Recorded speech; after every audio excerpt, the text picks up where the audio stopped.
Hello and welcome to In the Court of Wenton Knave. Today we're doing Sleep Dirt. There it is. This is an album released by Warner Brothers. Zappa wasn't involved with. When he left Warner Brothers, he gave them his contractual number of albums, dumped them on them, which they originally didn't want. There was also problems about that. If you watch my video of Zappa in New York, you can get the full details of that. But for that reason, Zappa wasn't involved in the release of this. He did compile the tracks though. Once again, a hideous cover. I think it is anyway. I don't see what they were getting at. Apparently there was no recording information in it at all as well.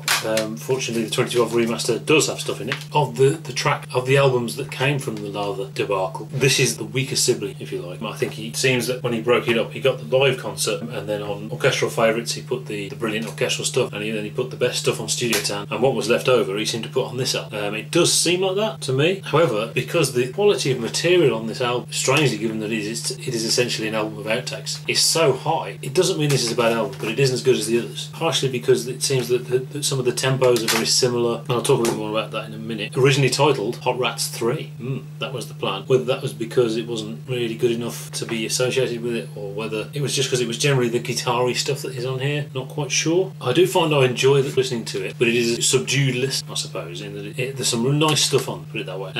Three of the tracks are part of an aborted science fiction musical called Hunch and Toot, which I've mentioned weeks and weeks ago, and those three tracks are very similar, so that doesn't help matters. But it flows nicely, it does flow nicely, not in the way that the other albums work. It features some tracks by the Roxy Band, also tracks with Terry Bozzio from more recent jams as well, so that's interesting. The first track is Filthy Habits, welcome return of the Zappa-y harmonic minor evil guitar playing stuff. It's a jam, very good. And then we got Flambay. Flambay is one of the Hunch and Toot tracks. It's a lilting jazz, nice bass line, which progresses into something more Zappa-y when Ruth Underwood comes in. It is a more passive listen, it has to be said. The next song, Spider of Destiny, incredibly similar tempo and bass line to Flambay, so either it's continuing a theme throughout the album, or it just all sounds the same. This one with more overdriven guitar, that's all you can say about it really. Then we get on to Regyptian Strut. I've always liked Regyptian Strut. It opens the album of Leather, so it surprises me that it's actually at the end of the first side of Sleep Dirt. It seems to be, it's almost like these tracks are just randomly placed. There's not really much structure to the album, unlike the other albums that came from this, which work fantastically. This seems to be random. So Regyptian Strut, it's a welcome change really, and then it's got big swooping flourishes and stuff, nice bass line, and it's cool. It's a great way to introduce something. So in the middle it seems very strange. Next song is Time Is Money. That's the third Hunch and Toot song. It starts off sounding much the same, but it does get going after a bit and goes more Zappa-y, but hardly memorable. It is not on Leather, so that is significant. However, it is a bonus track on the 1996 Leather, but there are no bonus tracks on the 2012 Leather, so... Track 6, Sleep Dirt. Nice bit of acoustic playing. He's basically a duet with an acoustic player and Zappa playing. He's playing some nice acoustic stuff, and it's very noticeably Zappa in the way he plays his hammer-ons and pull-offs. So, you know, whereas some people would play,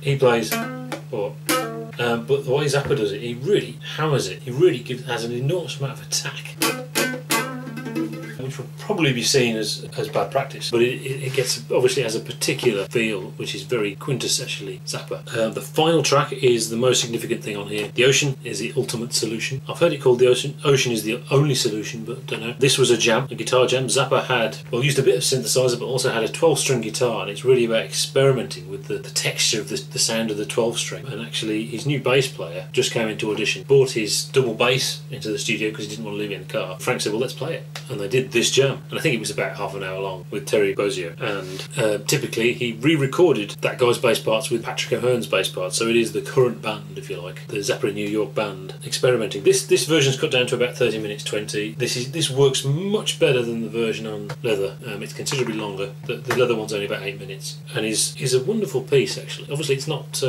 structured because it's just a jam, it's just about textures, but it's good. So yeah, Sleep Dirt. See you next time.